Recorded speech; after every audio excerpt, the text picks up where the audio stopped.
Hi, I'm Katie Brammer. I'm a freshman at IU studying elementary education. Eventually, I would like to become an elementary teacher and teach anywhere from kindergarten through 3rd grade.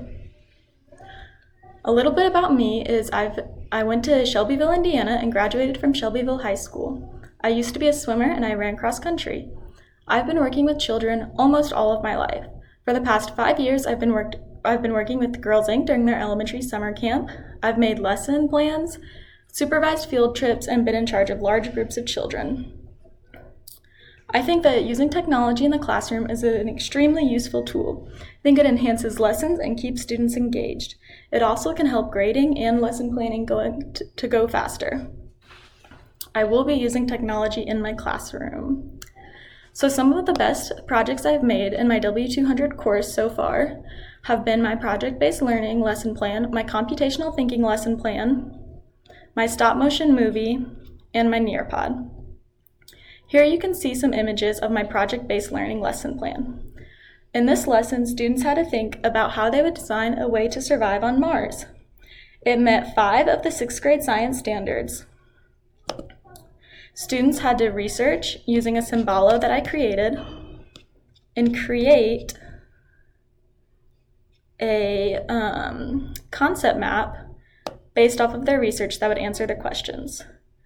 So here's an example of the concept maps that they would have to make. They had to include pictures, videos, and at least 10 bubbles for each one. They had to create one about Earth and one about Mars. Then they had to create a food chain for their planet, and eventually they had to build a city out of Legos. This is an example of my model city. There's a greenhouse, an animal space, living centers, air systems, and everything. And finally, they would have to create a presentation like the one seen here about their city on Mars and present to their peers. My computational thinking lesson plan involves students learning how different data is represented. They would start by separating into 4 groups, and each group would get a different set of data. But then they would then have to answer all of the same questions using their specific data. The students would discuss about why certain data was easier to answer questions and other questions that made it harder to answer. And finally, they would use Scratch coding to make a story about their data. Here's a picture of an example of a Scratch that I made for this. My production badge is shown in these 2 pictures. A production badge is an example of something my future students might create. I decided to do a stop-motion movie using Lego Movie Maker. It covered the standards of students knowing the differences between habitats. The students had to pick 2 different habitats, so I chose a desert, shown here, and the ocean, shown here. The students had to pick 1 animal and 1 plant that lived in each of the habitats and say facts about them. So I chose a camel and a cactus, and here we have seaweed and a dolphin. Then I had created all of the props using Play-Doh and filmed them using the Lego Movie Maker. Lastly, there's my Nearpod presentation.